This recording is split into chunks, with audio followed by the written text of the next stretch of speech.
আজকে বেগম জিয়ার জানাজা ইতিহাস হয়ে থাকবে।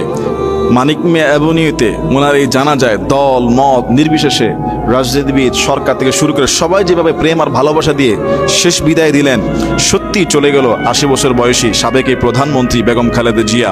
রাষ্ট্রীয় একদিন বন্ধ, ৩ দিন শোক। এরকম সম্মানের মৃত্যু দরকার। এমন রাজনীতি দরকার নাই যে রাজনীতি করলে দেশে পর্যন্ত থাকা যায় না, পালিয়ে চলে যেতে হয়। এমন রাজনীতি দরকার নাই। বেগম খালেদা জিয়া থেকে শুধু বিএনপি না, প্রত্যেকটা দল শিক্ষা নেওয়া উচিত।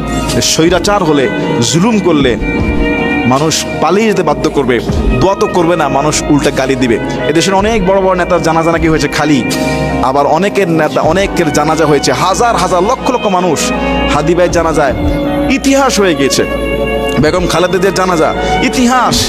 এবং তার প্রতি মানুষের যে শ্রদ্ধা, যে ভালোবাসা, যে সফট কর্নার।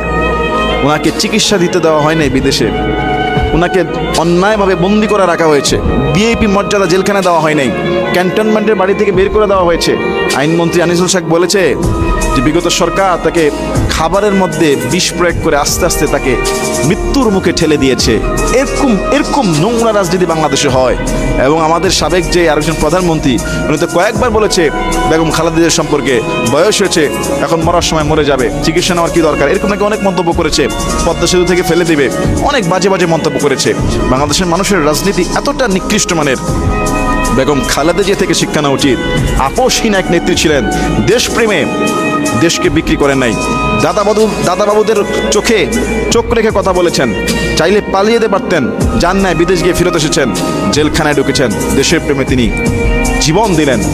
তার এই আদর্শ শুধু বিএনপি না, প্রত্যেকটা দল ধরে রাখা উচিত, যাতে মানুষ মারা যাওয়ার পরে সবাই তার প্রশংসা করে, বদনাম যেন না থাকে। বদনাম ভুল ত্রুটি মানুষের থাকতে পারে কিছু, আল্লাহ যেন ওনার ভুলগুলো ক্ষমা করে দিয়ে ভালো জিনিসগুলো কবুল করে। এবং উনি ছিল আলেম ওলামাদের প্রতি সফট কর্নার, ভালোবাসা।